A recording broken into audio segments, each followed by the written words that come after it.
Hey everybody, happy Monday. Hope you guys are doing well. My name is Gia Peppers. I'm an on-air talent and entertainment journalist. Hi Judy.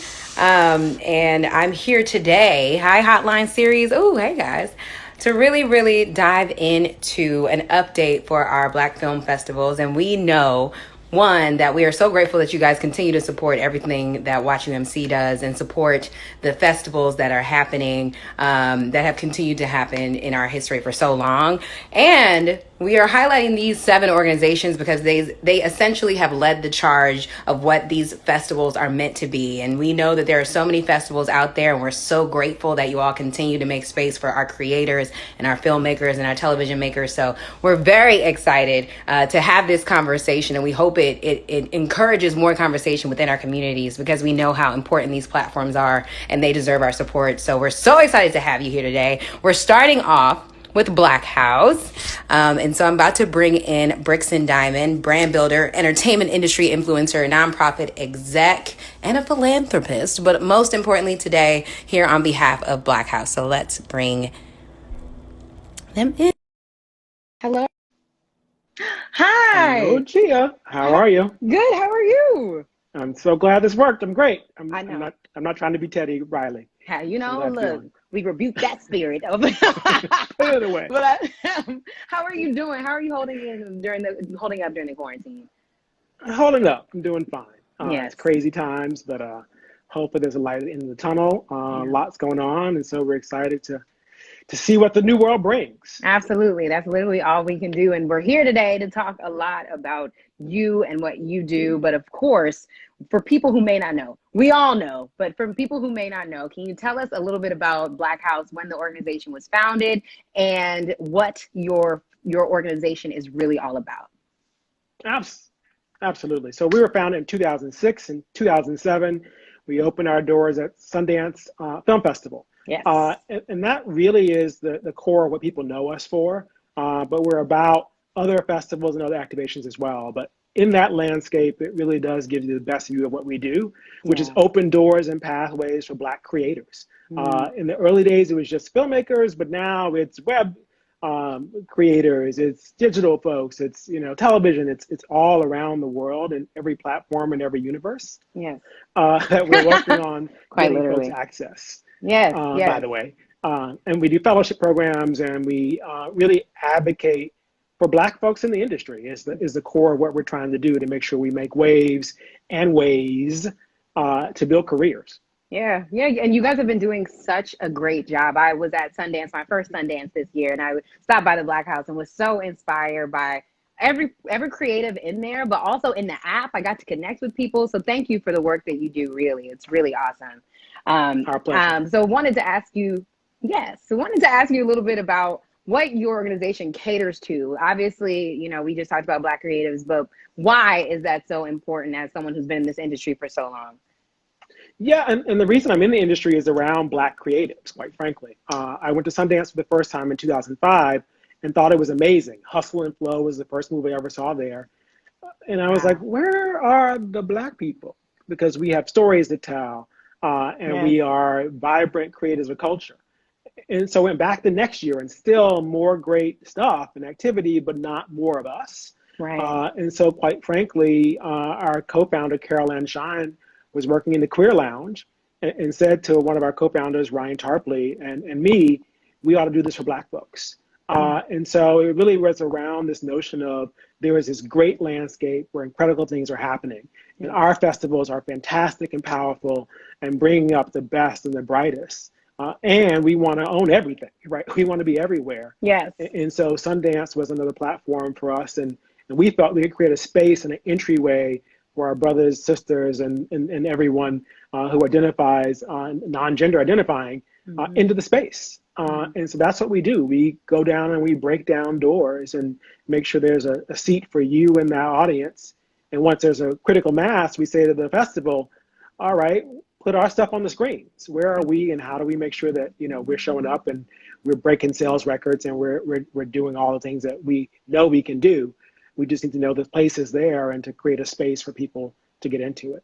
Absolutely. And one of my favorite things at my first Sundance, I didn't know the lay of the land. Like, it was overwhelming. It was so much. You quite literally are like, wait, what? I went there to host a few events, and I was just like, wait a second, I don't know any of this stuff. And everyone was like, go to Black House. It's always, you need to sign up for their events. And it was a home there for so many of us who come and see the greatness of what these moments are, but don't know how to navigate them. So thank you for that touch point of just feeling normal in these spaces that don't often make space for us.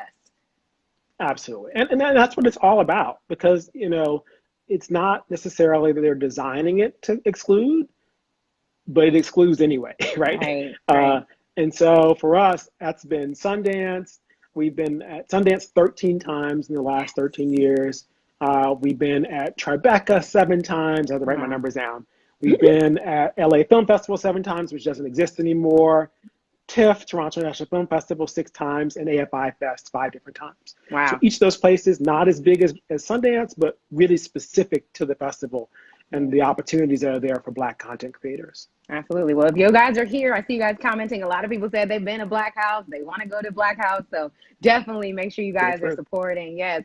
And so what does your organization emphasize within the entertainment community? I know you guys, you just said web series and everything in between, but is there, if there was one thing that Black House could hone in on as far as like events, or is it programming? What is it that you guys really want to do within the Black House legacy? So I think it's, the legacy is important for us to create opportunities for creators, audience, and ultimately executives as well in the space. But I think, quite frankly, in these days of Dorona, we're thinking about what happens in these digital festivals, right? So Tribeca just announced with YouTube today, a big 10-day festival, May 29th, 10 days on, with all these festivals from around the world. Right. It's the same story. How do we show up? And so we're advocating to make sure that we are a part of those plans. And so emails are ready to go tomorrow morning after the real sort of crush dies down, at least initially, to say, all right, how are Black people being included? What are the guidelines? What are the guardrails? How do we make sure that this doesn't move from this hard to understand mountain landscape or city landscape to this virtual landscape where we're not included? So we are desperate to make sure that as these festivals go virtual and sales transform because of that Black folks are in the way. Yes, absolutely. I love that. I think that is so beautiful that you are all studying the landscape and continuously using your power to make sure that we're included in these conversations, because as we see, the landscape is changing so much for art, but we have to continue to fight. We've done a lot of work, but there's a lot more work to be done, and so I'm thankful for that. Absolutely. And there's a brother who's out today with a film about Corona, and it's basically Atlanta. Yes, I saw and of course, right? It's just bananas. And so as we're all debating, how do you go back to production? Black folks, how do we get in? How do we get it done? He has filmed, edited, and distributed a film in terms of trailer content to get it going. Yes. Right? So people leave us behind or don't consult with us or don't bring us in at their own peril. We're going to make a way out of no way. We are so used to making something out of nothing. Our goal is to make sure that when they're making something, we're at the table, but we count on the folks who are online today watching, the folks at the festivals who will be speaking next, to continue to make that way like we always have. Absolutely. And so is there I know you guys are still kind of repurposing the planning that you have for the year, but what does the year look like for Black House, and how can we stay up to date with everything that you all have going on so that we can support you? Thank you very much. So, there was once upon a time in a land where we'd all go someplace and leave the house.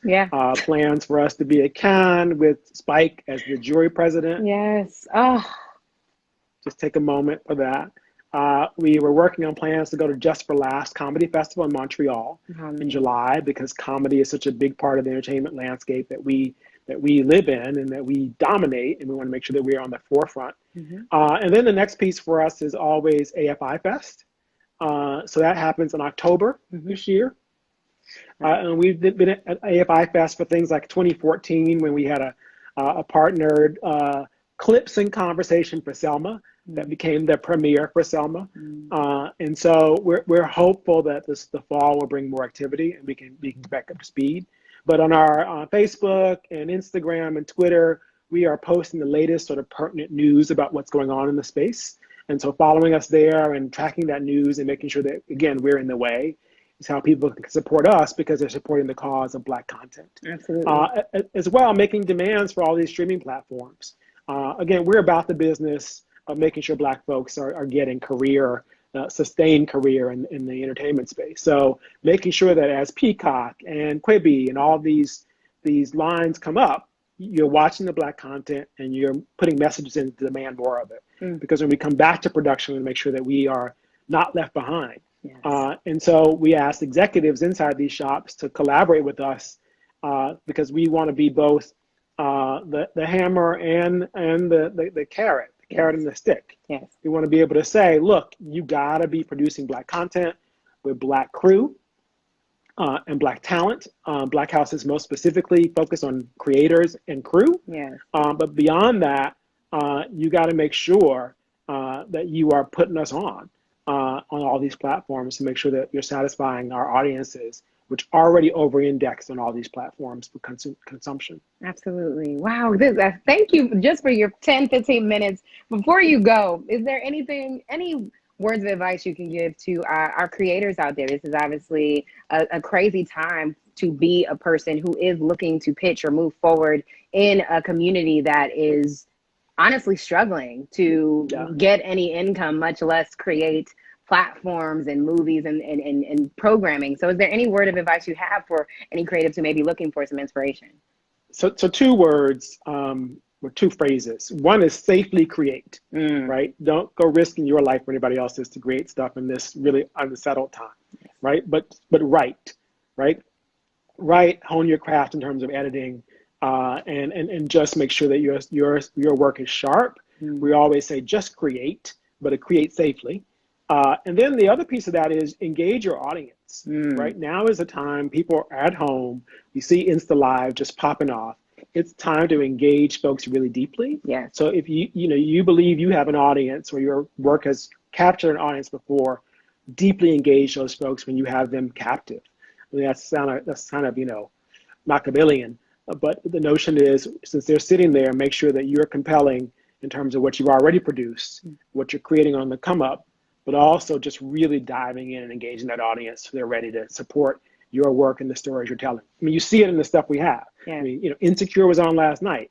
And so there are how many different blogs and live sort of engagements around what happened on Insecure. Right. So we're doing the work for them. So do that work for Lawrence Hive and Issa Hive, but still create it for yourself as a creator. Because your voice is so desperately needed safely. Oh, thank you. Thank you so much, Brixton. You were incredible. You. I just am such a fan of your work. And, we hope you stay in the comments and stuff as our other creators join us. But we wish you the best. Hope you're happy and safe throughout all of this. Thank you so much. And I know everyone's going to rock it out. So I'm waiting to see them all kill it. Thank you. We'll talk to you later. Bye. Great. Bye. Hi. Hey. How are you? Good afternoon. How are you? I'm doing great. So guys, we are welcome. Hey to the Black House in Brixton. That's right. That's right. We want to welcome Mayuko Babu here to our incredible check-in chat. He is here on behalf of Pan-African Film and Arts Festival. So say hello to him in the comments, everyone. Thank you so much for joining us today. How are you feeling over there? How are you getting through this quarantine? It's all things, nature always appears. So this is not new. Nature is new for this historical period we're in. But understanding how nature works, you always have to be prepared for nature. It comes in way. So we try to be balanced and understand the negative and the positive and do what is necessary to keep telling our story and weather the storm between nature, confusion, and ego. Yeah. Wow. A word. Thank you so much for that. That was beautiful. And so as we continue to talk about our festivals and our organization today, I wanted to ask, just for the people who might not be aware, a little bit about when Pan-African Film and Arts Festival was founded, and a little bit about what your organization is really here to do. Okay, before I tell you when it was founded, I want to give you our website, which is paff.org. PAFF.org. Stands for Pan African Film Festival. We started in 1992 with our co-host, co-founder, Janae Dubois, who just died from the Good Times. You know, Janae passed. Yes. And Danny Cover, another founder. We started in 92. We decided that it was important to create a festival that was Pan-African in nature, meaning showcasing Black films from all over the world, from Africa, the diaspora, from the States, South Pacific, Brazil, Cuba, New Orleans, St. Louis, Alabama, etc. And we felt it was important to do that because as a result of the slave trade and colonization, we have been spread all over the planet. Right. And a little bit of our story is everywhere. You know, sometimes, you know, if you get caught up in the particular area you live in. So if you're from New York, you're convinced there's nothing else happening outside of New York, right? Yep. Or if you're from Lagos, Nigeria, you swear that was happening. But in fact, that's each of these places that we've been dropped off from the slave trade and colonization, they have a piece of the story. And we began to realize early on that unless you really understand all the different aspects of the story, the African experience, the Pan-African experience, then you really don't have a good understanding of who you are, because you got to be able to fit yourself into that whole frame of reference. So we felt we need to hear the stories from New Orleans, hear the stories from South Africa, etc., which didn't give us a better understanding of what we should be doing. The other things also, we made the decision early on that we would have the festival in Los Angeles, because this is Hollywood, this is the home of cinema from around the world. And unless you are here and influencing this process, you end up having executives in the suites in Hollywood, executives in Beverly Hills, make decisions about your life and about what you should see or not see based on a little narrow situation. We said, if we create a festival that can show them that what we're interested in, because festivals, one of the things festivals do, it shows a distributor or a producer that there's an audience for a film. So if they have to go all over the planet to go find out what we think about something, it's difficult. So we said, we are right down the street, not far from Hollywood. They can get in their car, come down and see the audiences for these films. Then they'll get a chance to see if it is economically viable, culturally interesting and significant. This is why we created the festival. Absolutely. There are so many people in our comments who are sending you love and saying thank you. A lot of them screamed their first projects at PAFF. So they're just saying thank you so much. And we're so excited that you all were able to do all of your films and your panels and your screenings right before Corona hit. So can you tell us a little bit about how 2020 was for you guys, the excitement? I'm sure you're still on cloud 9 from it, but tell us a little bit about how it was this year. Well, 2021 was fabulous because the ancestors worked their magic. Yes. You know, that's how that we can't claim that we did it. It was the ancestors that said, well, heck, we hold this up until they get through at the Baldwin Crenshaw Plaza in Cinemark 15 and we showcased around 200 films. We had around 100 major painters, artists, and clothes designers from all over the world. We had about 41,000 paid ticket folks to come see the films. And we had about 85,000 people came to the art show to see the fine art. And a lot of artists left there with $100,000 sales and $50,000 sales. So it was a great one. Then the next week, Nature said, okay, we're going to drop it. So that's where we are. Absolutely. And we plan for the future a couple of things. We're going to see how it unfolds. We are planning, like everybody else, that if it does not work out in terms of brick and mortar, we will be a virtual Pan-African Film Festival, virtual festival coming up soon. So it's going to be, either way, we're here. We're not going anywhere. We plan to be here and continue to tell our story and continue to influence the direction of what we need to be doing. Absolutely. Absolutely. Well, we thank you so much for your work, since 92, basically 2 decades of creating these pathways for our people to tell our stories from all walks of life is so beautiful and so inspiring. So thank you, first of all, for doing that. Thank you. Of course. And we have a few questions about just making sure that we can support PFF in any way that we can. Is there any support that you all need right now that we can just be a part of? I know you already had the film festival this year, but is there anything else that we can do to support? Yeah, absolutely. One, you can, number one, contact Cinemark Rave 15 Theaters, is one of the biggest theater chains in the country, and let them know that you support the Pan-African Film Festival, and you support that you support them being brought back when it becomes safe and comfortable to do so. Let them know that the audience is interested in that Cinemark responds and meets our needs. Same way with the Baldwin Hills Crenshaw Plaza, which is historically a plaza there in Los Angeles. Let them know, the Baldwin Hills Crenshaw Plaza, let them know that what you feel about the festival. And then you can also let the studio, if you contact with the studio, say, look, don't forget the Pan-African Film Festival, make sure that you put your products in there. Because we not only do films, we also do a lot of stuff with television now. We showcase the Urban Movie Channel this year. We also do a thing with Shaquille Foster Boy, and he came out. So we do the whole spectrum. Absolutely. So they can do that. And send us a lot of love and put a lot of libations. And as the ancestors continue to guide us in that direction. I know that's right. I love all of this. I just don't want to say it. I know there's more people that have to talk. I'm like, my goodness. And is there a way, are you guys updating how filmmakers and creators can submit, or is it kind of the same type of process? Go to the website for next year. Go to our website, paff.org. In July, June, it'll be announcements in terms of where we're going, because we'll have a clear understanding about what the city and county and state officials are going to do about the shutdown, close, and then we'll know what to do. And we're in contact with the city right now, talking with them in serious discussions. So by June, July, it'll be, let you know, virtual bricks and mortars, how it will be.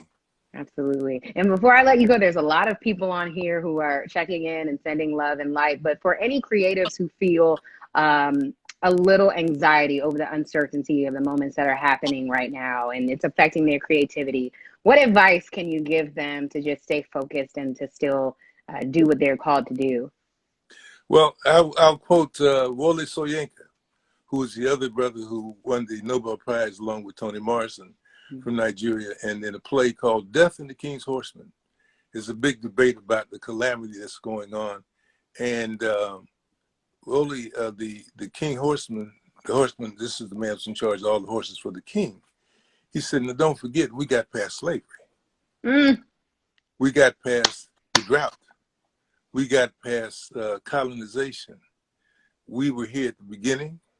If you go to Africa, you'll see Mount Kilimanjaro. You see the Great Rift Valley, where civilization came from, or in Southern Africa. We got through all that, so we'll get past this. This is just one more blip in the process of living that we live in. One of the things that is important to understand that nature always does what it does. Right. We have to be in harmony and tune to adjust to nature, be in balance. Don't try to go against nature, accommodate that, and then do what you have to do within the reality that you have. The other thing I would advise them to do is that take this opportunity. This is a great opportunity. Nature's provided an opportunity to slow down and stop and be silent and kind of listen to yourself. But most important, take the time to read. One of the things we come across filmmakers all the time, creators all the time, that they don't do a lot of reading. They listen to themselves, but they don't listen to Toni Morrison. They don't listen to James Baldwin or to Wole Soyinka. They need to read, right? And that's a very important thing, and need to reflect. Then the other thing is this: now's the time to think about. If you're in LA, it's about, let's go make some money, let's get hot, let's make $1 million. Da da da da da. We always say no, that's a mistake.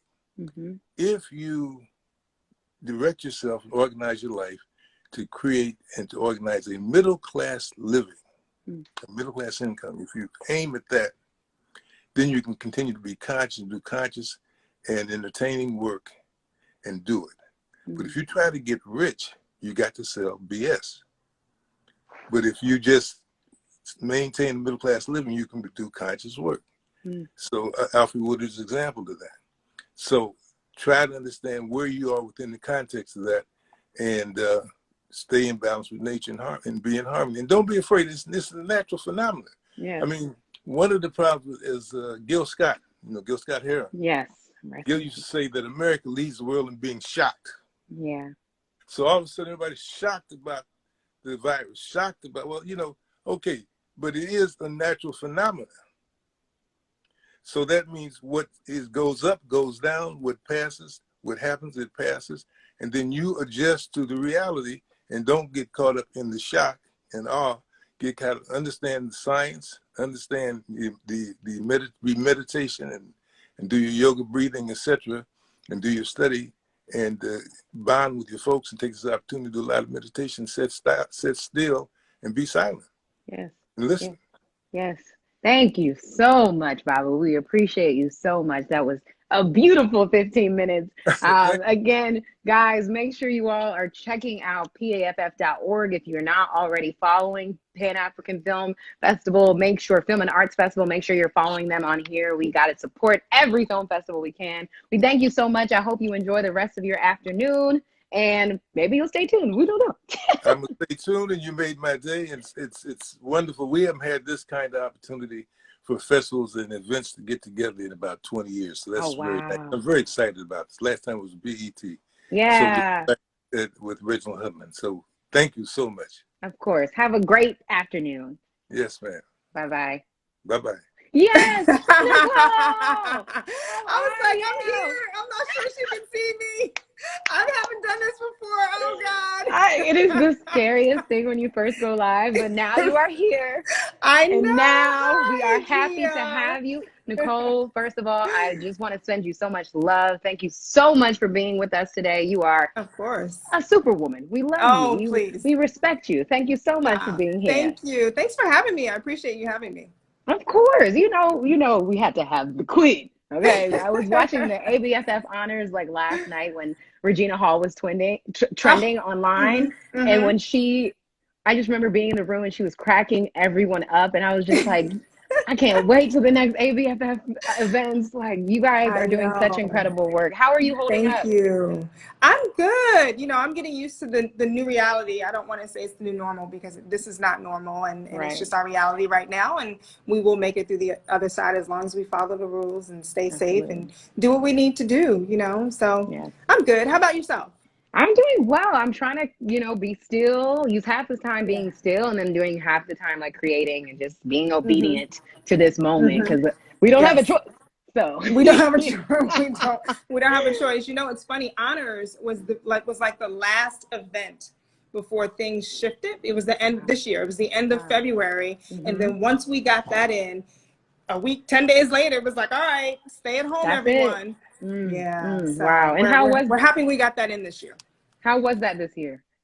Oh, it was amazing. It was amazing. We honored Lena Waithe and Jamie Foxx, Cynthia Erivo, the cast of HBO's The Wire, and Lou Gossett Jr. It was amazing. Absolutely amazing. We love that. We love it. Thank you for honoring our creators and the people who really impacted our lives. There's just no way to even speak about how much that has all impacted our lives. So thank you so much about that. So we want to get into the official interview of it. What is ABFF? Tell us a little bit about when the organization was founded and what the intention of the organization is. So ABFF, the American Black Film Festival, started 24 years ago. And it started, actually my husband conceived this festival because he went to Sundance and he saw that they lacked representation of people who look like us. And also the film Love Jones actually won that year. So this was 1997 at Sundance. And he thought, how is that even possible? But where are the rest of the films, the content, and all of those things that represent us, that look like us? So he thought that he should start this festival, and actually started in 1997 in Acapulco. We were there for 5 years, and then we moved stateside to Miami. And it really was a festival that was born out of the conviction that we deserve the same opportunities as our mainstream counterparts. You know, it's sort of like, I don't know if you recall, but I think it was 2015 maybe, Viola Davis gave a speech. It was her Emmy Award winning speech. And she said that the only thing that separates women of color from anyone else is opportunity. And so what we wanted to do was create opportunity for people who look like us, who deserve opportunities that everyone else has. And so that's how the American Black Film Festival started. And since then we have, so basically it's a community that inspires and provides a platform for emerging Black artists. And many of whom have come through that you know of, that have become some of today's hottest and most successful actors, producers, writers, directors, stand-up comics. I mean, Ryan Coogler got his start there with his first short film, which was called Fig, and everyone knows who Ryan Coogler is. He's the director of Black Panther. I mean, Will Packer, Will Packer, Fruitvale Station, exactly. Will Packer got his start there, and he's produced, I mean, Girls Trip, Night School, the list goes on. Stephen Caple Jr. from literally everything. So yeah, it's been exactly. So and it's been a number of people that have come through the festival that got their start there. So it's a really important platform. Absolutely. I even got one of my first red carpet opportunities there. And so I'm just so grateful for all that you all have done for artists and hosts and talent and filmmakers and creators. You literally, the best talks are at ABFF. And don't even get me started on just walking by on Miami Beach and seeing like Taraji and being like, hey, hey Taraji, girl, how are you doing? So what you guys create is so important. And I'm just so happy that you guys are still here. But as we know, COVID is affecting everything. There is nothing we can do. So tell us a little bit about these discussions you've been having internally about how to continue to kind of move forward with the festival. Before we go there, you actually started, didn't you come through the NBC hosting workshop? I did. Did you come through that? Yeah, and you I won. did. Exactly. Yes. So that's, you know, we have these talent pipeline programs, obviously. You came through one of them. They are proven. And then we also have the Comedy Wings competition that happens. And actually Kevin Hart came through the Comedy Wings competition. This is, I don't know, maybe 2000, I'm going to mix up my dates. Maybe 2011. I can't remember exactly when. Wow. But he didn't win either. Wow. But he did not win. But I mean, there's a number of pipeline programs that we have, including the Comedy Wings competition, of course, HBO short film competition, which is how Ryan Coogler came through. So these programs, this festival is really important. And one of the question that you asked me is what are we doing now that COVID is going on? You know, it's interesting because this is a time where we all have to sort of just stop and reflect and figure out what's next and how do we get through this? What happens now? And we've been seeing a number of the festivals, not the Black festivals, but you know the other festivals that are going on that are sort of banding together and creating this alliance, so that there's those stories that come through those festivals are still being told on a virtual platform. And I think that one of the things that we have to do, and this is great, thank you to UMC for doing this. I think one of the things that we have to do is we have to figure out our own alliance and how do we stay relevant and how do we stay afloat, because as you know, Hollywood, and we are part of Hollywood, although the festival takes place in Miami, we still are part of Hollywood and everything has stopped. So because everything has stopped, a lot of the funding has stopped as well. So we are trying to figure out what that means for us, what that looks like, if there's a virtual space, if there's a virtual opportunity for us, because we still understand and realize that content creators have to tell their stories and they need a platform. They need a platform where they can have some artistic collaboration and have some resource sharing. So we're just trying to figure that out right now, and understand that it's really important to do that. So hopefully there's, you know, we can all get together as Black people, can all get together and figure out a platform that works, that serves everyone. Absolutely. Well, everybody in here, you know, let's get this alliance going. We see a lot of film festivals in here, and we're talking to quite a few today. So we hope this alliance can actually happen. And so, there's still a lot of filmmakers who are making their films right now and still hoping to get them seen. Are you all also speaking about how to do more submissions and still support filmmakers in the midst of all of this as well? We are. Well, because the festival is usually in June, and it was postponed to October 21st to the 25th of this year. What we decided to do is we opened up some more film submissions. So we opened up the narrative features, which has been extended to May 25th. We also opened up the documentary features, which has been extended to May 30th. The other categories were not opened. We also have the HBO short film competition, but that is closed. So we wanted to give, because the festival was extended or postponed, I should say, we wanted to give an opportunity to those who didn't have the chance to submit with the earlier deadline. So we decided to open that up to see if, because, you know, people are creating right now, and which is good, because that's something that we need to all take this time and figure out, how can we be creative, how to be still, and what can we do in this time, and what makes sense. And I know that a number of people are probably, I'm sure there'll be some stories, some good stories that come out of this time. Yeah. You know? So with that said, you know, here's an opportunity to still submit your work with having a little more time. I love that. I love that. And so the new dates are, for everyone in here who might not have heard that, October 21st to the 25th, still in Miami, still in Miami down there. So you can still get your beach and your good networking on. But you know, it's going to be moved. Yeah, and you can, you know, everyone can continue to check our website at abff.com and also our social platforms for up-to-date information. Awesome. Yeah, you guys' social is incredible. I love following you guys on social media. It's incredible. Thank you. And what are you guys most looking forward to for this year? Obviously, this is going to be, everyone is going to be sitting outside from the moment they pull this quarantine, just sitting in the sun, just enjoying some moments in the outside. So yeah. What do you hope for this year's 2020 festival for ABFF? You know, we always have a robust lineup of community events and, you know, master classes and business of entertainment seminars and panels and conversations and networking and hospitality events. And also we end with the Best of ABFF awards. Because we're all inside yes. and everyone will be itching, hopefully, to get out. You know, we're looking into possibly having some events that take place outdoors. And October is a great time to be in Miami, because it's less humid. So, you know, those of us who are worried about our hair don't really have to worry about that. And then also it's not a rainy season. So right. So we're looking to have some events take place outside. We have something called ABFF Fit that we're looking to launch. It's a new program. So that, again, that could be something that we do outside, whether it's on the lawn, at our host hotel, which we will announce on June 1st, guys, because I know people have been asking. But those type of things, whether it's a mixer or something that we have outdoors. But, you know, I know people are getting tired of being cooped up, and not only we'll have two things. We'll have things outdoors, and we'll also have, you know, traditional things inside.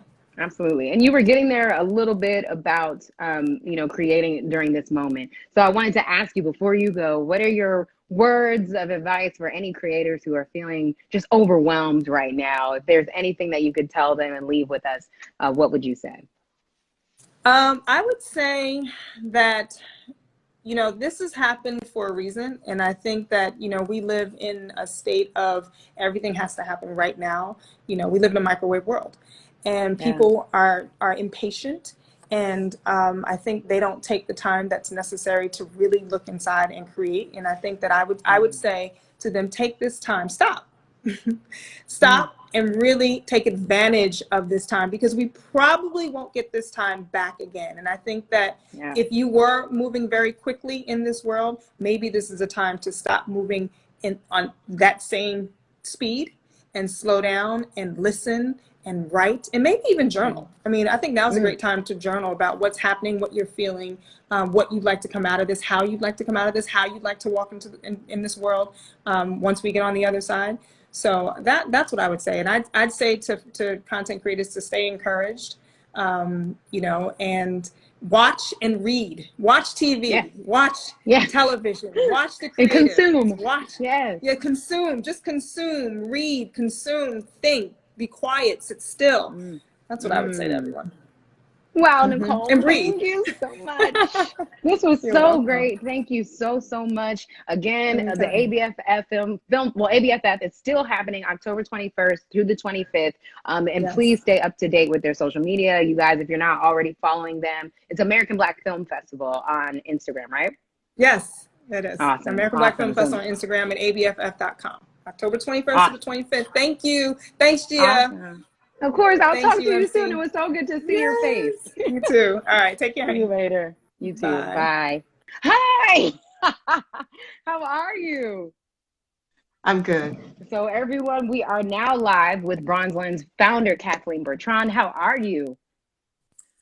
It's a beautiful day in the A, and Yes. it's a pleasure to be here talking with you and to listen to my fellow film festival producers and just gather great wisdom from all of them, Yes. from Brixton, from Babu, from ABFF. Yes. Yes. So I'm just delighted. Yes. Well, you look Can you beautiful. hear me okay? I can hear you. You sound great. You look great. It's so nice to see you Thank today. you. So thank you so much for taking some time to check in with us. Now, Bronze Lens Thank you. Festival, it's such an incredible event. But tell us a little bit about when the organization was started and what the intent of the organization is. Okay, thank you. And shout out to all of our Bronze Lens family out there. I see you in the comments. So thank you, everybody, for supporting. And that's what has gotten us this far. We're 10 years old. Bronze Lens officially started in 2009. And our first festival was really in 2010. Okay. We were created out of another job that I had. I used to be Senior Vice President at the Convention and Visitors Bureau here. And in discussion with my CEO at that time, he was like, well, why doesn't Atlanta have something that really promotes this destination as this growing film place, which of course Georgia was at that time. Back in 2009, 2010, we had Tyler Perry. We had Rainforest Films, which was where Will Packer and Rob Hardy had a production company. So there was great film coming out of Atlanta, but we didn't have much in the way of a community support for film. So Bronze Lens started with that in mind. Our intent was to educate, to empower, to enlighten, and to entertain through great stories that we knew that were out there, but people just wanted a platform on which to place these stories. And it also gave us an opportunity to grab this growing community here that knew a little bit about film, but not a whole lot about film. Right. And this way we were able to have them embrace what the world of film could be for this community. We have students in school here that needed to know you can do more than just go to LA, New York, nothing wrong with those places, but there's plenty of work here in Georgia that we can talk about and bring the world to us. Absolutely. Georgia and Atlanta have become new meccas. It's a new mecca of film and television creators are really, really taking stake and claim over their ownership in the industry. And it's really beautiful to see. And it sounds like you are definitely a catalyst in those conversations and those connections. What have been some of your favorite moments or connections that you've seen come from the festival? Oh my goodness. Oh, I know there's so many. I know. Well, like one off the top of your head. My number one favorite is Ava DuVernay came to Bronze Lens our very first year. In fact, I was talking with the volunteer that invited Ava just about 2-3 hours ago, Deborah Riley Draper. But Ava came to Bronze Lens her first year with her very first film that she did on a $50,000 budget. Wow. Now, what a story she has to tell in the ensuing years. But what she was starting to do was start this film collective, this distribution network for filmmakers of color. And she included Atlanta, Bronze Lens, in that very first launch of Affirm, which you now know as Array Releasing, and all of the various components of it. But being able to have Ava DuVernay with us that first year and her to see our work, she felt nobody would know that we were a first-year film festival that year. And that's why she called on us, because of the quality of what we did. So that was one of my all-time favorite moments. Another was we have this amazing event called the Women Superstars Luncheon that we do, where we honor women for their work in front of the lens and behind the lens. Now, we've been honoring women since the inception of Bronze Lens, and that's so what you hear in the past 2 years about great things honoring women, we've been doing it all along. Right. My co-founder Cheryl Gripper and I are graduates of Spelman College, and we know that women can do anything, and there are no limits, and we never looked at it like that. Absolutely. So why not honor all of these great women that have amazing jobs? Not only the actresses, but the directors and the producers and right. the script supervisors like Don Gilliam. We honored Cheryl Boone Isaacs, Ooh. who was the first sister to be president of the Oscars. Wow. And she came to Atlanta. Wow. She had not come to, she'd been in New York, she'd been to LA, but she had not come to Atlanta. So we were so excited to have her. So between those two sisters, I would say those are two of my most favorite moments about the festival, things that happened with us. That is so awesome. Oh, and that is beautiful. And that story just warms my heart so much. I think that is so important. And so does your festival cater to a particular audience? Is it just, I'm sure it's for everyone who can attend, but is there a particular person or audience that you cater to? Well, we are the Bronze Lens Festival. I got it. So, I got it. all of that. So we appeal to people of color around the world. Right. Okay. Right. And in broadcasting that appeal, last year we had films from 38 countries around the globe. I never knew there were us in so many different places until we started getting amazing films from Australia, from Canada, certainly all over Africa, Caribbean, all over Europe. We, people of color, are everywhere. Yes. And there are amazing stories to be told. And what is truly amazing will be the kinds of stories that are the same, whether it's talking about Native Americans or whether it's talking about the Aborigine population in New Zealand, or whether it's talking about African Americans here. We have so many things that connect us that are so similar, and they come forth when you see these amazing films. There's a sister in England, Corinne, that just did a beautiful, beautiful perspective on, oh God, I just forgot his name. I hate to do that. But I'm just saying that filmmakers that look like us are everywhere. Absolutely. And we invite them to be a part of Bronze Lens and to gather with us. Oh, I love that. And so obviously COVID has shut down everything and every opening and every moment. So how are you all dealing with this quarantine in this moment, and within the discussions that are happening with the cancellations and the postponements? What can we expect from Bronze Lens, and how are you guys dealing with all of this at this moment? Okay, a couple of things. This is hard. This is our key time for filmmakers to submit. In fact, we have a closing deadline this coming Thursday. We extended, this is what would traditionally be the late deadline. So we extended that from March 31st to April 30th, just for everybody, all in. Okay. Usually at this time, I would be getting 20, 30, 40 films in 24 hours for the next 4 or 5 days. I mean, it would come in just that much. And so that has slowed down a great deal. So we know that that's affecting the people that create the films. We know that is real. This is also a key fundraising time for the festival.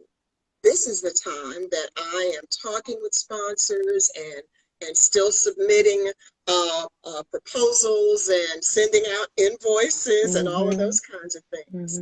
But many of the sponsors actually that I've been working with, some of them are laid off, or their companies are in a freeze, and so they can't do anything until things kind of loosen up, and we don't know when that's going to be.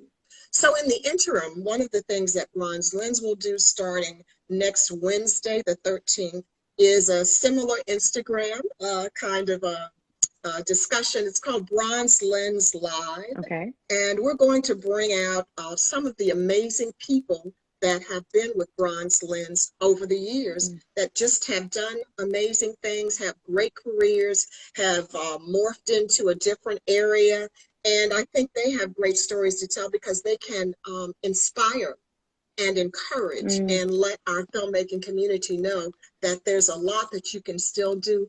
And these are people that started somewhere at Bronze Lens. So we'll be talking to those folks over the course of the next couple of months.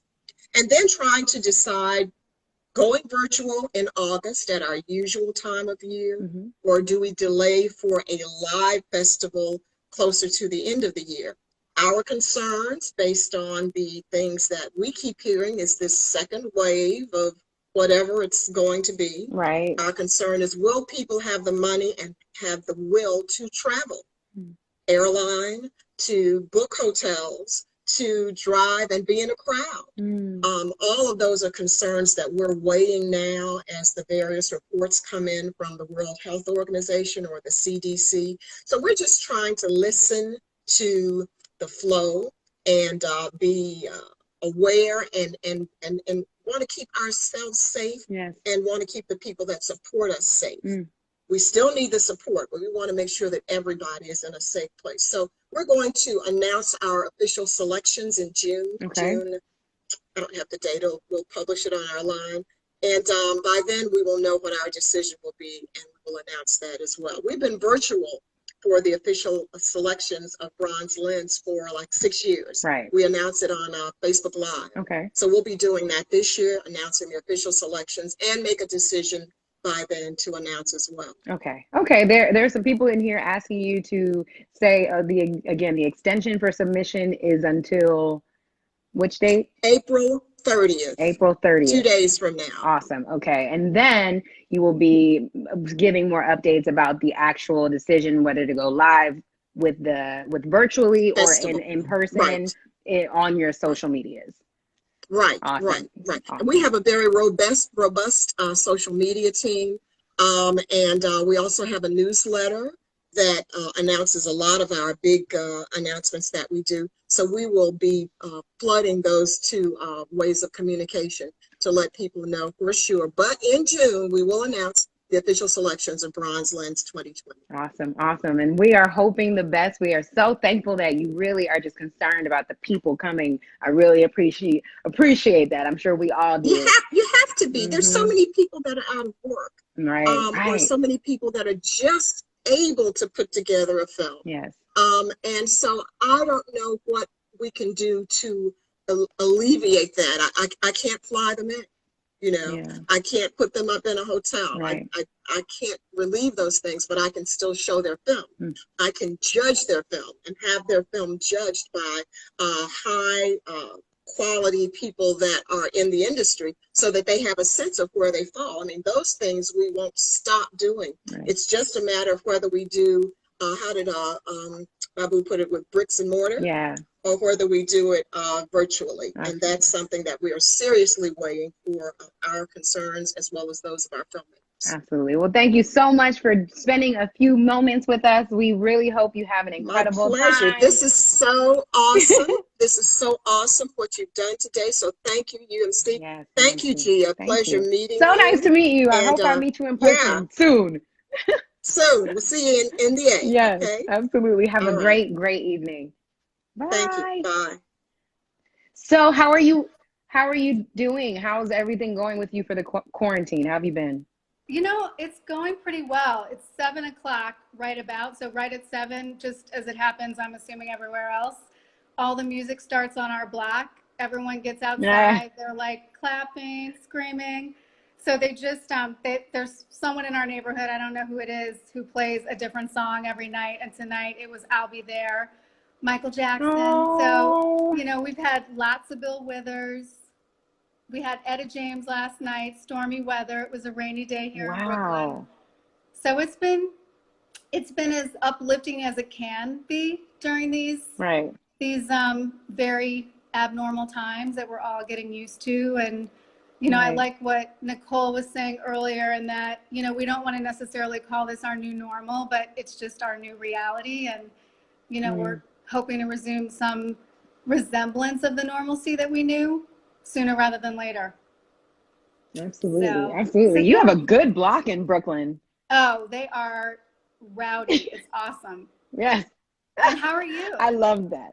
I'm doing well. You know, I decided to escape in quarantine in Maryland and DC with my family. So, you know, I lived by myself in New York, so they were like, you need to come home. So they were worrying me to death about it, but I'm glad I came. It's great to be here with my family. But we're here to talk about you and your incredible work with Urban World Film Festival. We of course are so thankful for the work you continue to do. New York is always so much more beautiful when Urban World happens. But for those of us who do not know, who are here, tell us a little bit about when Urban World Film Festival was founded, the dates, and how it all came together.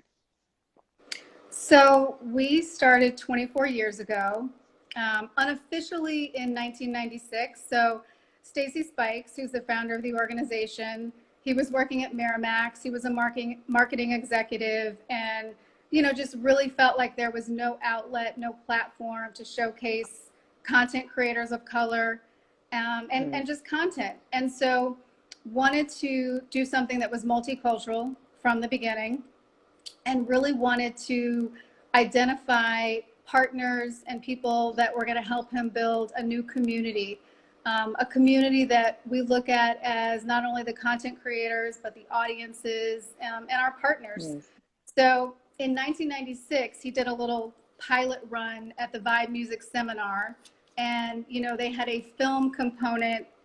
I think one of the last evenings of the Vibe Music Seminar, which you might remember from back in the day, they did that for several years. And it got such a great response that officially he launched in 1997 with Soul Food as opening night. And that kind of kicked things off in terms of the content creators that have kind of come through Urban World, the partners that we've had over the years. But for us, it's really been about global culture. And, Kathleen just spoke about that just as it relates to Bronze Lens. And, it's always been something from its inception that was a part of Stacy's vision. And I think it goes to the fact that there's, as Kathleen was saying, stories from all over the world, but there's certainly a universal story and so many universal themes that no matter if you're living on the continent of Africa, or if you're in Denmark, if you're wherever you are in the UK and France and China, it's, there's some common stories and there's some very different stories. And so it's also an opportunity to educate people about what those other parts of the world look and feel like. And, one of the things that Urban World's always, I won't say battled, but, it's something where people want to automatically categorize us as one thing because of the name of the festival, Urban World. And for so long, Urban World was, at least in the marketing sphere, equivalent to Black and only kind of defined by ethnicity. And then slowly it started to include, Latinos and the Latinx population today. And so what we've tried to do over the years is really focus on Urban World, not just purely defined by ethnicity, but really around sensibility, proximity, and just really kind of broadening what that definition means. Because for us, as Kathleen was saying, someone's experience and story in another part of the world is still something that oftentimes we relate to. And so we want to show that diversity across our slate of content.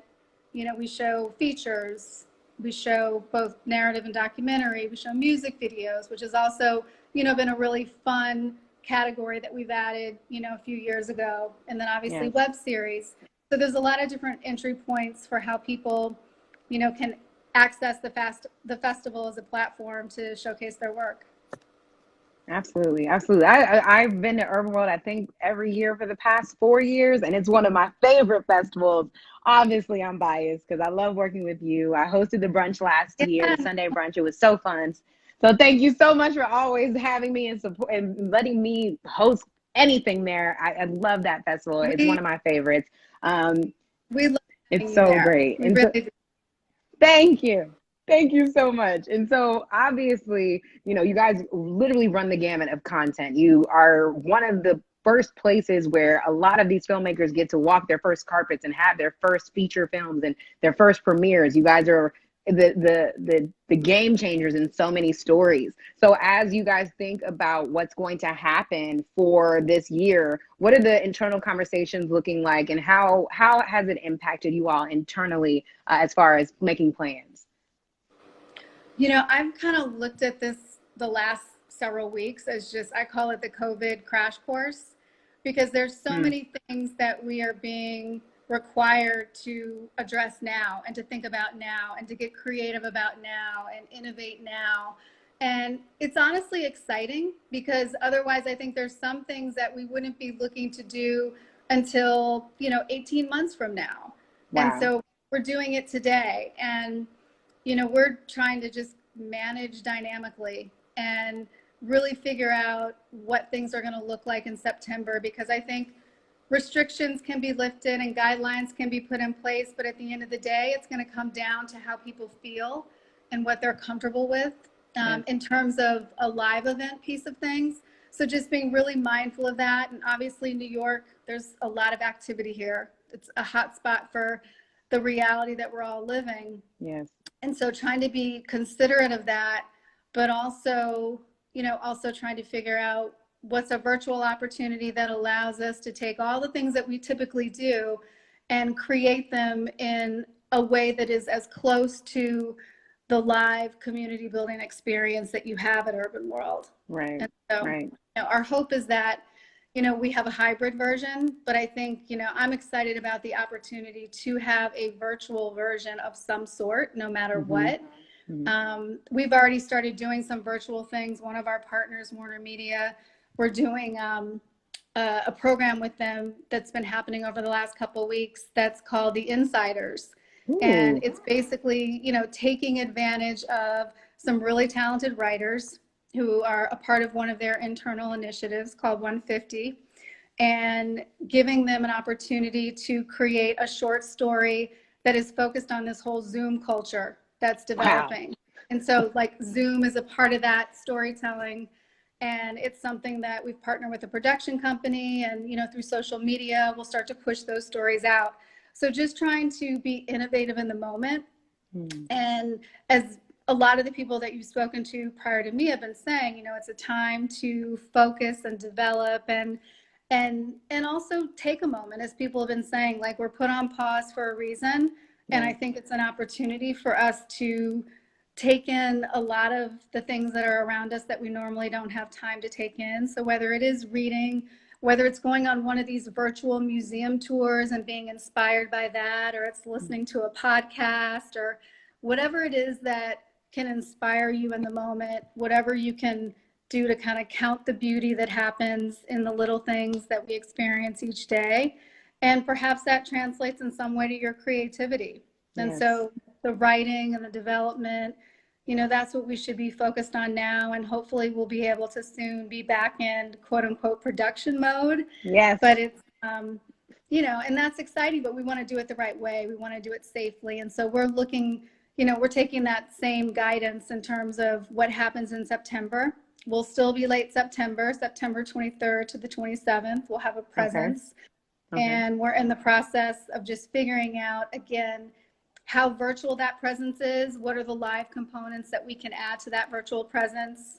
Because there certainly is nothing like, hugging someone on the red carpet or, being a part of a live Q&A and having the opportunity to have a one-on-one conversation with the talent that has just been in front of you talking about their film. But I think, by the fall, people are going to realize that we are in a new reality. And so it is going to be different, and we'll try to just capture as much of that magic in a bottle as we can and provide the virtual experience. Absolutely. Wow. I mean, you answered all of my questions in your beautiful answers. So I'm one, thank you so much for just saying all of that. I think it's really important as creatives to take this moment to sit and be, like you and Nicole both said. And so I think hopefully people are listening to that and taking that in. Is there any update about submission processes and things like that for the people in here who do not know how that works? Yes. So we have our regular submission deadline is today, April 27th. and we've got a late deadline of May 27th, and then our extended deadline is June 10th. So we're taking content all the way up through June 10th. We've definitely, for the most part, been tracking with our normal submissions in terms of the amount of submissions that we're getting at each of these deadlines, which is exciting. And it just tells you people are still like, you know, ready to create and submit, and hopefully they got their project to post-production and there's things that they can, you know, do remotely.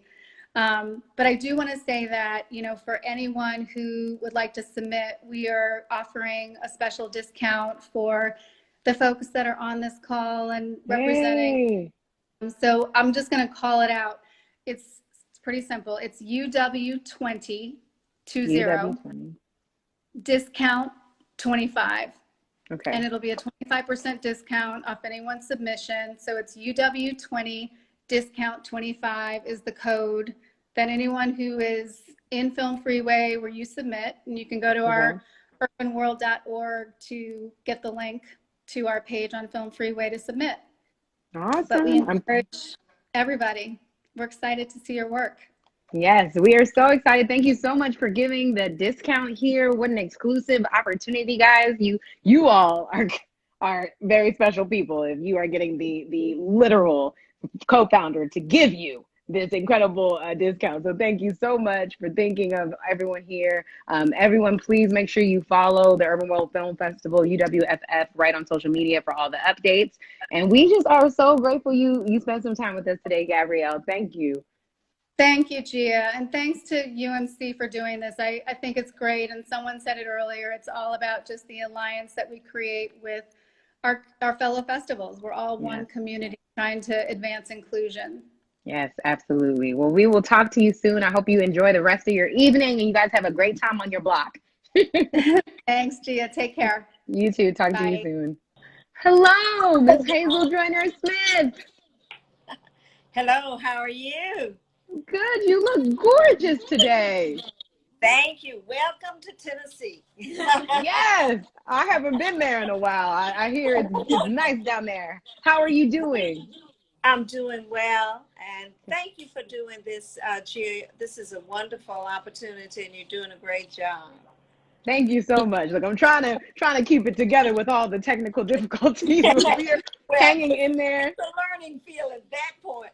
Yes, absolutely. Well, thank you so much for joining us today, and we're so excited to have you on behalf of the International Black Film Festival out of Tennessee there. So can you tell us a little bit about the history of the festival, and then about the intention of the festival when it was created? So we're excited this year because this is our 15th year. Wow, congratulations. 15 years in existence, and we started in 2005, coming out of being a part of a film series at Fisk University. We're proud to be a part of a rich community here. There are 4 HBCUs in Nashville. That's right. So, in order for us to showcase all of the talent this year, and there's such a deep pool in Tennessee. You know, we can reach down deep, and everybody from coast to coast can feel some of our love. Yeah. So, we recognize that there was a deep gap here in Nashville with all this talent, and with all of these kids coming here to school, wanting to go into, many of them wanting to go into the entertainment industry. And there was absolutely no door open for underserved, underrepresented communities, and for people, Black and brown people in the city at all, in the state. So we're the only African-American film festival in the state of Tennessee. Wow. So therefore we have, along with our community, we've come over many challenges. So since 2005, we've been an independent film festival in the city, and an international film festival. Absolutely, absolutely. First of all, that was a beautiful introduction. I'm like, I gotta come. I have to come and make sure I check it out. That is so awesome. That is so awesome. And so, obviously, oh, go ahead. I didn't want to cut you off. Yeah, oh, no, no, no. Of course, you don't want to start me talking, as my daughters will say, I'll never stop. So I will allow you to answer questions. So, there's so much that we have to share, and the opportunities that we've been able to garner through. If it hadn't been for Jeff Friday and Babu being in place, we wouldn't exist today. And I want to say thank you to each and every one of my colleagues that's been on before, because they were like, they were like the guidebook, the roadmap, Right. To help us here in the deeper South to be able to do this, to provide a film festival for our community, and to reach out across the world. Absolutely. Absolutely. And so obviously, we are all being infected by COVID-19. We're all trying to figure out what this looks like for the rest of the year. So for IBFF, tell me a little bit about how the internal discussions are happening and coming about. What are you guys feeling about the rest of the year, and how are you all dealing with it within the quarantine? Well, of course, we are very mindful of where we are, and that this is a serious situation. Mm-hmm. And thinking about our filmmakers and what we want to do, because we're in the middle of a large medical community here. Nashville is one of the largest providers of doctors and hospitals. HCA is one of the largest hospital corporations in America, located right here. So therefore, it keeps us being very sensitive to our community, to make sure that we are touching each and every one without being obtrusive or not thinking about what has to take place, and yet continue to nurture a community to continue their work. So Right. in 2012, we did a virtual film festival back then. So this year, we're looking at doing things virtually up until the festival time. And Okay. so at this point, we are planning to do a physical film festival. But in case anything happens where we should not be able to, we can shift with that virtual program, because we have done it before, and we're getting ready to do more virtual things this summer, or for programs for the kids, or for programs for our master classes for our film community. I love that. That is awesome. So you guys have already done the virtual before, and now you're thinking about possibly implementing that again for 2020. Yes, and that was a real learning point for us at that time. We had to shift to a virtual festival because the challenges of keeping it real, that as a film festival, and if you're the only film festival in a community where you are not on everyone's mind, and so there are challenges with fundraising, with making sure that you can keep all of your everything in the air, and provide a quality festival. It sometimes is very difficult, and Right. so we get our encouragement for when we go to Sundance, and we listen to people like Brixton, and we connect with our people in Atlanta. We connect with other Babu and the wonderful things that he is doing, and we're able to bring some of those very films right here for those people who cannot travel. And being an international film festival, when we first started, France reached out to us, and the country France, and said, could we partner with you through the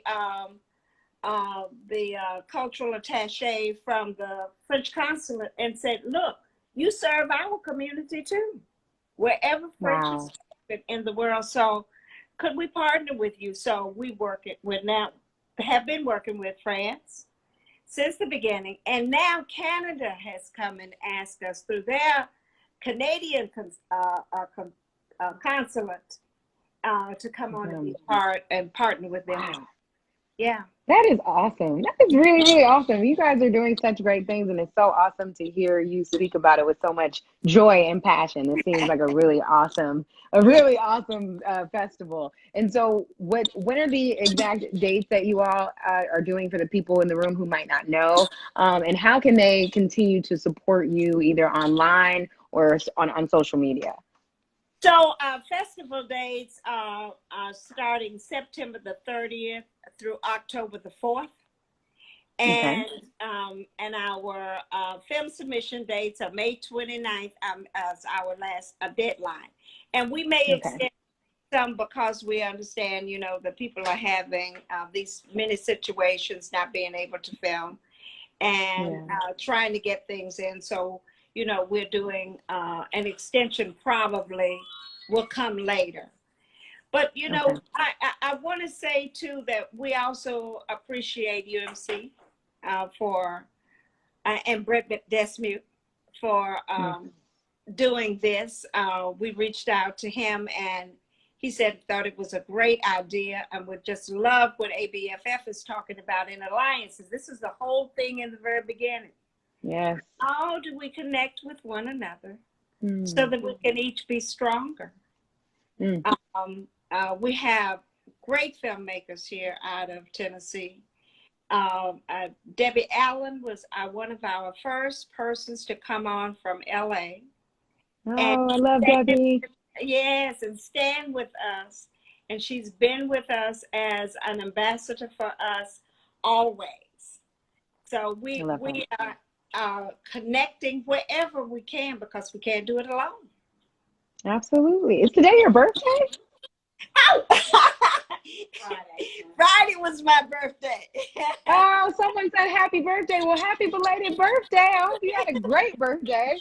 What I did, we had a virtual birthday party. See, it can still happen. Online with many people and friends from around the country, around the world, and they joined us. So, we're getting used to this. This is going to be a part of our future. Absolutely. Well, Ms. Hazel, thank you so much for checking in with us. We are so excited to see what IBFF continues to do in Nashville and all over the world. I hope you have an incredible evening. Thank you so much for joining us, and we'll talk to you soon. All right. Thank you so very much.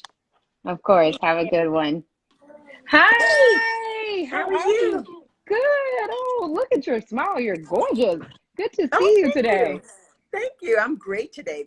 Doing great. Absolutely. And so we are introducing everyone. This is Tanya Kersey of the Hollywood Black Film Festival. And you've been doing great work for many years, but we're happy to be able to check in with you today. First, how are you doing in the quarantine? How's everything going for you? It's okay. It's actually great. I'm had occupational hazards with a 2.5-year-old grandson. So I'm kind of banged up and bruised up, but, otherwise it's great. I get to spend time with him and my daughters. And, I've been an entrepreneur in Hollywood for years, so I don't answer to anybody. So it's been really great, actually. Oh, well, very good. It sounds like you're having that good balance of like family time and getting some work done and just making it work. Yes. Absolutely. Well, we're so excited to have you here. And of course, yes. And of course, we're going to ask you, to tell us a little bit about the inception of the Hollywood Black Film Festival, its history, when it was founded and the dates and all of that for the people who might not be aware of everything about Hollywood Black Film Festival. Right. Well, I Festival. actually was running a trade paper called Black Talent News. Wow. And it was the Black version of Hollywood Reporter and Daily Variety. So I was an entertainment journalist and I was in the mix, with all of that. And the idea came up to do a conference. So I did this infotainment conference at Loyola Marymount. Wow. Did it 2 years. I had no idea people were going to be flying in from all over the world. I mean, it was just, I just put it out that we were doing this conference. And so the filmmakers said, we want to show our films there. So, this was truly demand. They said, we want to show our films here. And I said, okay, we're doing a film festival.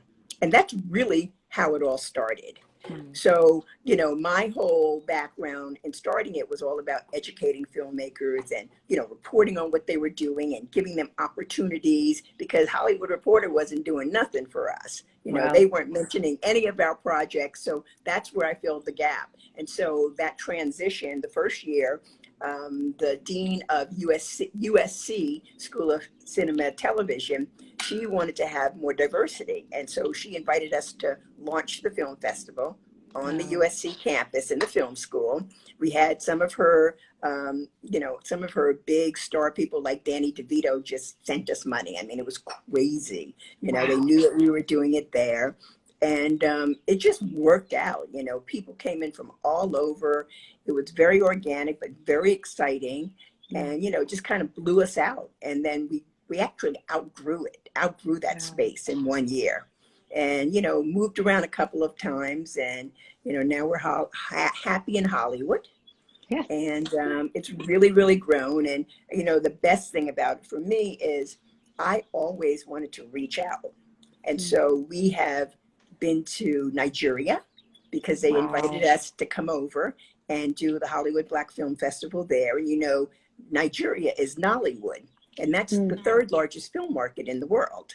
I mean, they got movies like crazy, but it's like the Wild Wild West, you know, in terms of putting them together. So we went out there and did that. And we also did a lot of other things besides the film festival. We did a film finance and distribution conference. We did something called Indie Licks and Flicks, where we'd have like people come to like a restaurant bar and we show shorts and people could drink and eat and talk and everything. It was great. So I really like doing things because people in Hollywood, if you're not like in the mix, you don't get to go out and be with people. Right. So these were ways to bring people out and to form community, you know, and it was great. So looking forward to doing more of that in these coming years. Yes.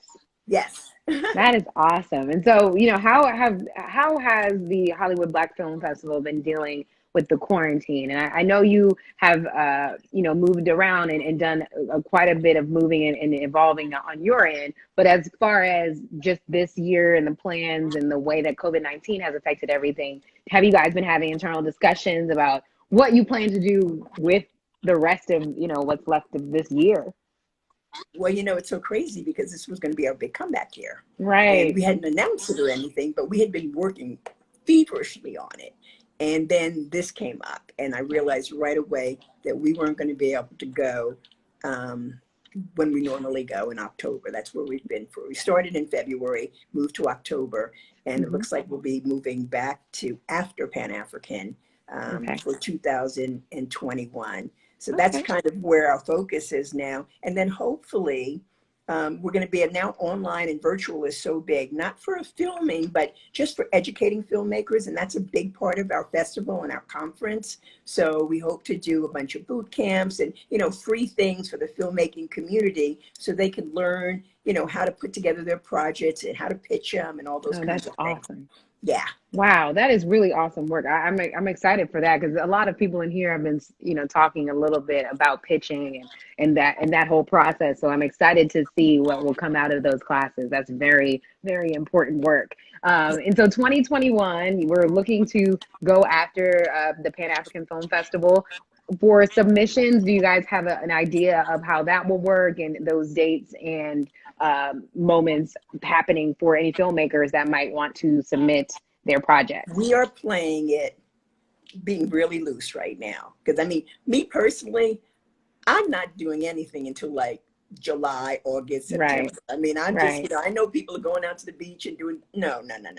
This is just too scary for me. Yes. So, you know, I don't know when we're going to be able to really, really make plans. I mean, I hear some people saying it's going to be like a year or a year and 18 months till we get, you know, a vaccine and stuff. So this may be kind of how we're dealing with life for a while. So I really don't want to make any plans yet. I want to kind of wait.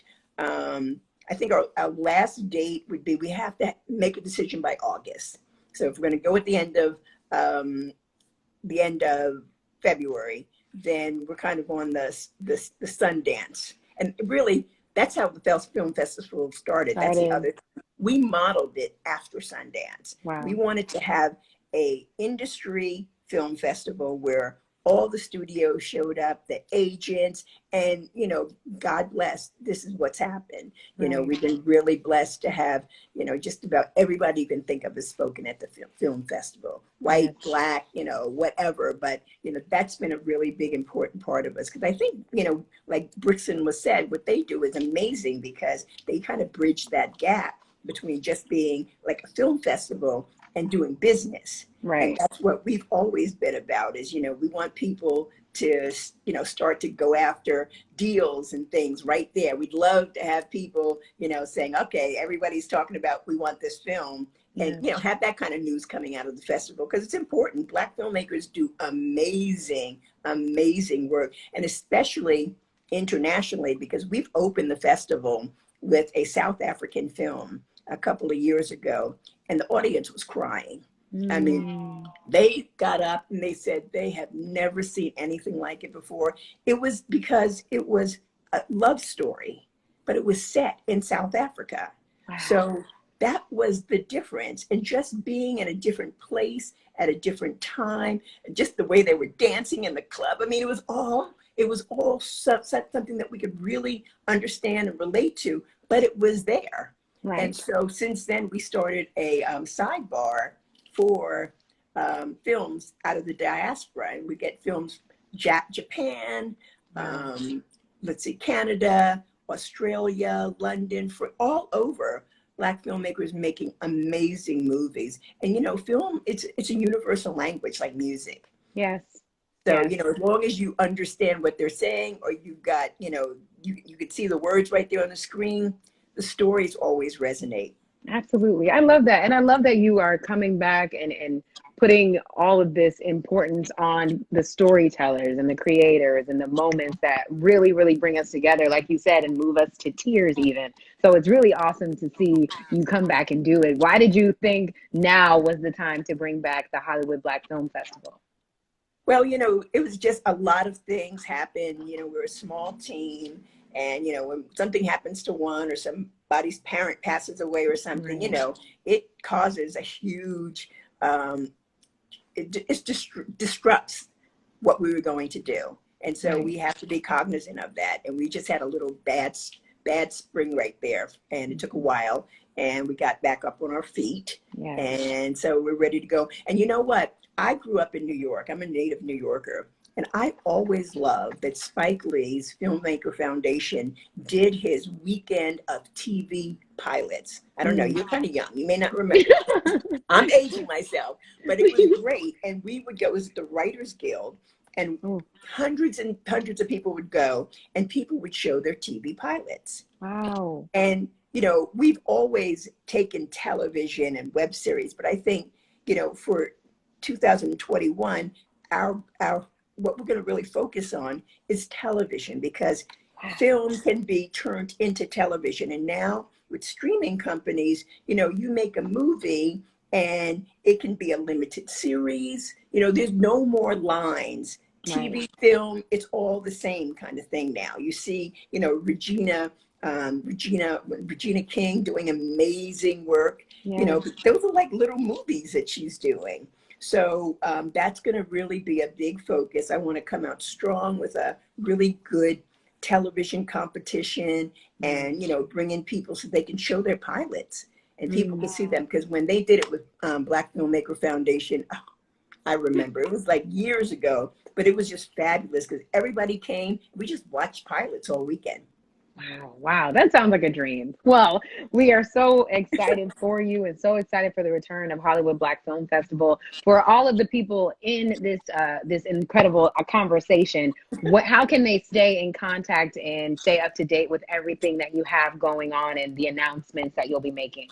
So the best way to do it is through our Facebook group, which is Hollywood Black Film Festival. When you go to Facebook, you can also go to my website, TanyaKersey.com, get on the mailing list, because that also puts you on the HBFF mailing list. Oh, there you go. Well, Miss Tanya, thank you so much for joining us. I hope you and your grandson and Thank you. everybody on your team enjoys and stays Thank safe. you. We really appreciated you hopping in. Oh, thank you for having me. This has been great. I've watched everybody since Brixton started, and Oh, wow. it's been amazing. Thank you. Thank you so much. I'm so excited that you were able to join on, and good luck with the Thank you. return. I will Thank definitely you. be checking it out. Okay, thank you. Have a great day. You too. Bye. Bye-bye. Okay, everybody. That was the final interview. We thank you so much. Thank you so much for the good vibes, and thank you so much for hanging out with us. UMC really, really thought this was such an important conversation and such an important moment to take advantage of, to kind of put as many Black film festivals as they could on the same line for the same conversation, for the same goals. We hope that you all are, hey everybody. We hope that you all are staying safe. We hope that you all are really, really just able to make some art, to make some goodness. And if you're not, that's okay too. Rest. And we just want to say thank you so much for everything. My name is Gia Peppers. I really, really enjoyed this whole moment. You can follow me at Gia Peppers. That's my name in real life and my name on Instagram. So we hope you all have an incredible, incredible evening or afternoon. And we'll see you next time. Bye.